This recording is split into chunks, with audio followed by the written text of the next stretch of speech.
சென்னை சந்தையில் என்னெல்லாம் இருக்குது அப்படின்னு சொல்லிட்டு பார்க்கலாமா? சென்னை சந்தைனா வேற ஒன்றும் இல்லை, திருவான்மியூரில் இருக்க கலாஷேத்ராவில் இந்த எக்ஸிபிஷன் வந்து நடந்துட்டுருக்கு.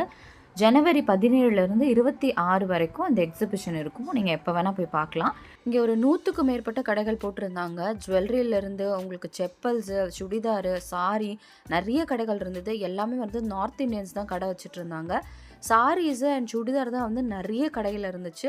மேக்ஸிமம் இது விமென்ஸுக்கான எக்ஸிபிஷனு கூட சொல்லலாம். பாதி கடைகளுக்கு மேலே வந்து கேர்ள்ஸ் ஐட்டம்ஸ் தான் நிறைய இருந்துச்சு. நீங்கள் போனீங்கன்னா உங்களுக்கு ஆஃபீஸ் வேர்லேருந்து எல்லா குர்தாஸு, சாரீஸ் எல்லாமே நீங்கள் பார்த்துட்டு வரலாம். ஆனால் காஸ்ட்லியாக இருக்க மாதிரி எனக்கு ஃபீல் ஆச்சு. நீங்கள் போனதும் எல்லாத்தையும் வாங்காமல் ஒரு ரவுண்ட் அடிச்சுட்டு ப்ரைஸ் கம்பேரிசன்லாம் பண்ணி பார்த்துட்டு அப்புறமா நீங்கள் வாங்கினீங்கன்னா உங்களுக்கு ரொம்ப வர்த்தாக இருக்கும். விமன் ட்ரெஸ்ஸஸை தவிர்த்து உங்களுக்கு நிறைய பொருட்களும் இருந்துச்சு. ஃப்ளோர் மேட்டு, கார்பெட்டு, குழந்தைங்களுக்கான ட்ரெஸ்ஸஸு எல்லாமே அவைலபிளாக இருந்துச்சு. இன்னும் க்யூட்டாக வந்து father and baby combo dresses எல்லாமே இருந்தது. அதெல்லாம் மஸ்ட் இங்கே வந்து ட்ரை பண்ணி பார்க்கலாம். இதை தவிர்த்து இன்னும் நிறைய அட்டகாசமான கடை எல்லாமே இருந்தது. எல்லாத்தையும் ஃபுல் வீடியோவாக நம்ம சேனலில் அப்லோட் பண்ணியிருக்கேன். மறக்காமல் நம்ம சேனலை சப்ஸ்கிரைப் பண்ணி ஃபுல் வீடியோவும் பாருங்கள். Thank you for watching.